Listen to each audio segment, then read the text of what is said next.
এইটা আমার দুর্গাপুজোর শ্যুট। এটা আমি নদীতে এসে গঙ্গায় এসে শ্যুট করেছি একাই। এবার আমি যাব রাজবাড়ি।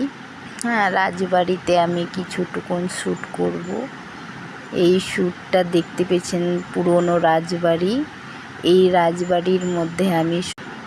রাজবাড়িতে আমি শ্যুট করছি।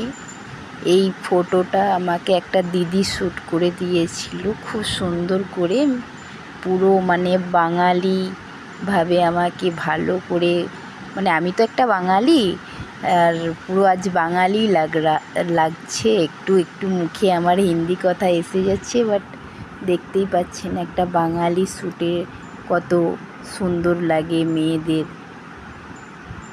দেখতে কত ভালো লাগে।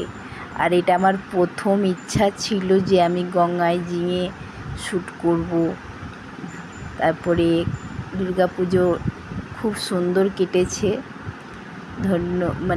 এই শ্যুটগুলো করে আমার খুব ভালো লেগেছে।